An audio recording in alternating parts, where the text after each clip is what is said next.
Je pose les mains avec douceur sur les touches noires et blanches. Les notes s'envolent, légères, au-dessus du piano, et s'épanouissent dans le salon bleu au mobilier Louis XV. Les variations Goldberg. Madame de Cardoncuff apprécie particulièrement la deuxième quand elle reçoit. « Oh, ma chère amie, vous aviez raison, ce thé est divin !» s'exclame Madame de Fontaine. « N'est-ce pas? Monsieur l'a fait venir spécialement de Chine, une cargaison pleine. C'est un produit rare, une production limitée, m'a-t-il dit. 8 tonnes par an seulement. Un luxe réservé aux plus grands. Naturellement, la cour en raffole aux Tuileries. » Il me faut toute la maîtrise de mes sentiments pour ne pas enfoncer les touches suivantes avec plus de force que ne le demanderait ce morceau. Elle a fait venir ce thé avec nos bateaux. Si mon père n'avait pas été injustement embastillé, son entreprise d'armement saisie et confiée à ses nobles familles, j'aurais été celle en train de le déguster et de le faire découvrir à ses amis. Je prends une grande inspiration à la fin de la mesure, ce qui me permet de revenir à la musique tout en créant une certaine tension dramatique. Concentre-toi, Gabriel. Oh, je n'ai jamais rien goûté d'aussi exquis. Oh, mes compliments à monsieur, quelle trouvaille! Les deux précieuses ne se sont rendues compte de rien. Ce n'est pas étonnant. Madame de Cardoncuff, ma maîtresse, se croit mélomane, mais n'a ni oreille ni sens du rythme. Elle se contente de répéter les avis des autres. Sa critique d'un opéra sera en tout point similaire à celle de la Revue des Arts, qu'elle se devra de lire avant chaque représentation, afin de paraître savante auprès du beau monde pendant l'entracte. Alors, ma chère, avez-vous eu vent de nouvelles excitantes sur la prochaine saison de Noblesse oblige ? S'enquiert Madame de Fontaine en se penchant vers ma maîtresse. J'ai ouï dire que la duchesse douairière de Léon venait séjourner chez vous ce soir. C'est donc qu'une jeune fille de leur région aura l'honneur d'y participer cette année ? Madame de Cardoncuff porte la main à sa bouche, affiche l'air joueur et faussement surpris d'une intrigante. Elle a elle-même lancé la rumeur de la visite de la duchesse, bien entendu. Elle l'a mentionné suffisamment fort à son mari à la messe de dimanche dernier pour que le bruit court sur tous les bancs. Avant la fin du rite, tout Brest avait connaissance de l'honneur qui lui était fait. « Ah oui, ma chère, dit-elle en baissant la voix, elle arrive en fin d'après-midi. » Je jouais le morceau mezzo forte, je continue piano. Voilà enfin des informations dont je pourrais faire quelque usage et qui intéresseraient Madame Lautrec. À 17 ans, toutes les femmes sont invitées à se faire recenser et à se faire prélever un échantillon sanguin. Personne ne sait vraiment sur quelle base ceux-ci sont analysés, mais les services du roi s'en servent pour identifier une poignée de jeunes filles censées être de sang pur, malgré leur naissance parmi les roturiers. Les heureuses élues, comme par hasard toujours belles et talentueuses, sont invitées à participer à l'émission Noblesse oblige. Elles sont envoyées à Versailles pour y rencontrer de jeunes nobles en quête d'épouse, le tout devant des dizaines de caméras de télévision et sous les yeux de la France entière. Si je pouvais savoir qui fera partie de la sélection cette année, mon réseau saurait sûrement mettre à profit ce renseignement. En enlevant la pauvrette afin de lui épargner le choix entre un mariage sans amour et le couvent, par exemple, ou en lui proposant d'espionner pour notre compte. Les candidates doivent certainement avoir accès à un tout atteint d'informations sensibles que nous pourrions exploiter. « Ah, vous avez deviné juste », finit par confier Madame de Cardoncuff. « Une jeune femme de Brest sera bien présente à Versailles cette année, mais c'est tout ce que je peux vous en dire, car je n'en sais pas plus. » Elle prend une petite gorgée de thé et je joue si pianissimo que je peux l'entendre déglutir. Lui a-t-elle menti ? Plus tôt dans la journée, je l'ai vu recevoir une lettre qui lui a fait de l'effet. Je me raisonne aussitôt et continue mon morceau. La Cardoncuff est trop gourmande de ragots pour garder un tel secret.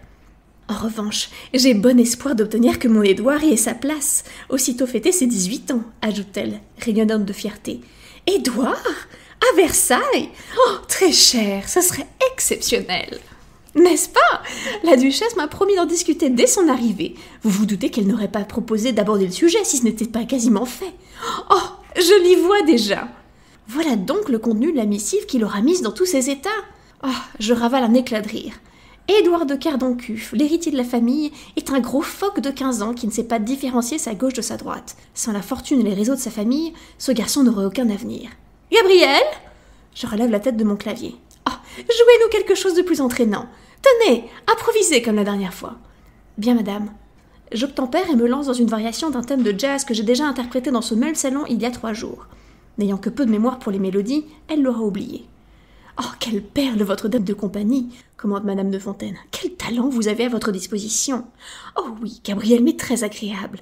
Vous savez, la duchesse de Léon elle-même m'a confié la dernière fois qu'elle a séjourné chez moi que ma protégée aurait pu se produire à l'opéra d'Istanbul. » Je ne relève pas, je ne réagis pas.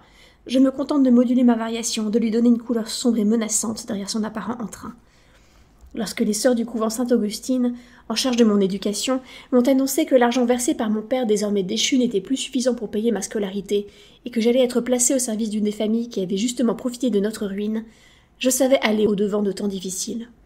En revanche, je n'avais pas imaginé recevoir ainsi régulièrement des coups de poignard à chaque fois que ma maîtresse se vanterait publiquement de l'avenir dont elle m'a spolié. J'aurais pu jouer à Paris, à Istanbul, à New York. Me voilà enchaînée dans une famille qui m'a privée d'éducation et m'exhibe désormais comme un animal de foire à chacune de ses petites sauteries. Pire, plus que mes maîtres, ils sont aussi devenus mes tuteurs légaux jusqu'à ma majorité, à 21 ans. Je n'ai donc pas d'autre choix que de travailler pour eux et au prix ridicule qu'ils m'ont fixé. Oh, quel courage de la part de Madame de Léon d'apparaître dans l'émission cette année, enchaîne Madame de Fontaine, après ce qui est arrivé à Sabru. Oh, tragique, tragique, renchérit la Cardoncuffe en secouant la tête d'un air contrit. Si jeune, si belle, mariée depuis 6 mois à peine. Vous savez de ce que j'ai pu entendre, le jeune de Léon ne s'en est toujours pas remis. Oh, nous non plus, ma chère, nous non plus. Je m'accorde le plaisir quelque peu facétieux de teinter ma mélodie d'une pointe de mélancolie, alors que les deux nobles femmes hochent tristement la tête. La jeune Capucine de Léon, née Trégor, était la grande gagnante de la saison précédente de Noblesse oblige. Aussi intelligente et vive que gracieuse et belle, Capucine avait ravi le cœur du jeune Hervé de Léon, hérité de la plus vieille et plus importante famille de France en dehors de celle du roi. Tout le royaume a assisté à leur histoire d'amour télévisuel, a levé un verre à leur santé le jour de leur mariage, et a porté un brassard noir le lendemain de la mort de la jeune femme, survenue lors d'une soirée organisée pour l'anniversaire du dauphin, il y a 3 mois. Une triste, mais banale histoire d'incendie, qui a fait partir en fumée la duchesse et la moitié du petit Parthénon, où la fête avait lieu. En temps normal, j'aurais eu de la sympathie pour la douleur du jeune veuf. Mais sa famille est celle qui s'est vue confier la gestion de l'entreprise d'armement de mon père après qu'elle a été saisie. En ce qui me concerne, il peut bien soigner dans ses larmes.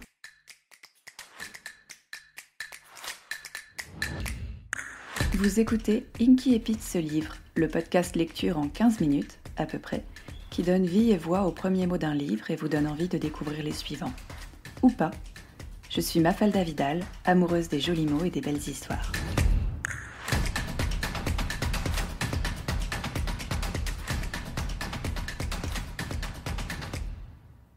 Vous venez d'écouter l'Incipit de Noblesse oblige, écrit par Maïwenn Alix, publié en 2024 aux éditions Slalom, et lu par l'autrice elle-même. L'histoire de Noblesse oblige, c'est l'histoire de Gabrielle. Gabrielle, c'est une jeune femme dont le père a été injustement emprisonné pour des raisons politiques. Son père est en prison et elle se retrouve sous la tutelle d'une famille noble. Elle vit dans un monde où la révolution de 1789 a échoué. Mais l'histoire ne s'est pas arrêtée pour autant. La vie a suivi son cours et les avancées technologiques ont eu lieu, pour le meilleur et pour le pire. Ainsi, la télé-réalité existe et a énormément de succès, surtout parmi les nobles qui n'ont, en bons nobles, pas grand-chose à faire. Le jeu télévisé qui a le plus de succès, c'est Noblesse oblige. L'émission sélectionne les jeunes filles en âge d'être mariées et les nobles hommes qui cherchent une épouse. Et il se trouve que Gabrielle va être sélectionnée. Elle va décider de participer et d'espionner pour le compte des rebelles, les anti-royalistes qui veulent renverser la monarchie en place. Gabrielle est sûre de réussir, elle fait déjà semblant de sourire en permanence, et ça peut pas être pire. Et puis tout est scénarisé de toute façon, et puis sécurisé bien sûr. Bien sûr ? Ou pas. Le roman tourne autour de ce personnage, Gabrielle. Gabrielle est une femme en colère, qui courbe l'échine parce qu'elle veut vivre, elle n'a pas le choix. Mais en secret, elle aide les anti-royalistes. Elle se raccroche à l'espoir d'une vie meilleure, plus juste, promise par les rebelles. Mais finalement, cette vie-là, est-ce que ça serait vraiment mieux ? Et surtout, est-ce qu'elle aura l'occasion d'en profiter ? Gabrielle est une femme intelligente. Elle sait faire semblant. Mais elle ne connaît rien aux manigances politiques, que ce soit les manigances de la cour ou d'ailleurs. Et elle se rend vite compte qu'elle est un pion dans cette histoire. Mais bien sûr, c'est trop tard. Gabrielle, c'est aussi une musicienne. Avant sa déchéance, elle était promise à une carrière internationale. Et ce qui est intéressant dans le roman, c'est que Gabrielle va céder des rythmes et des mélodies des grands opéras pour calmer ses émotions. Et elle va passer par beaucoup d'émotions. Noblesse oblige, c'est une uchronie. Donc tout est basé sur le fait que la révolution de 1789 n'a pas réussi. Mais au fond, la réalité qui est décrite n'est pas si différente de la nôtre. Il y a la télévision, en permanence, des manipulations, des mensonges déguisés, tout est basé sur un jeu, le jeu des apparences. Et c'est bien sûr matérialisé par la télé-réalité et notamment par le jeu Noblesse oblige. Louis XXI est un tyran comme un autre, sauf que, dans sa bouche, ça choque moins de monde quand il méprise les roturiers et la pauvreté. Dans ce roman, On sent aussi la passion de l'autrice pour les décors, les costumes, les robes, les tissus. Tout ce décor à la Versailles est extrêmement bien décrit et ça fait rêver.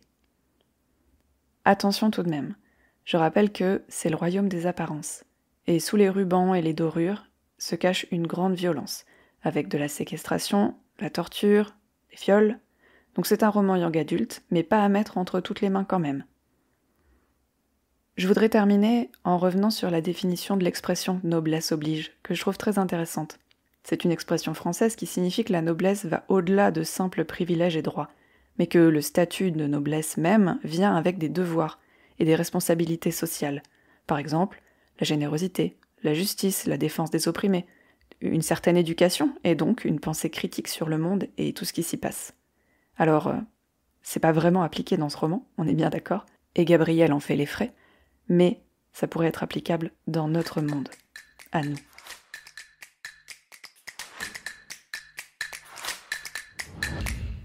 Merci de m'avoir écouté jusqu'au bout. Si vous avez passé un bon moment, dites-le moi, dites-le aussi à votre plateforme d'écoute, et n'hésitez pas à partager le podcast avec d'autres amoureux et amoureuses des mots. À bientôt!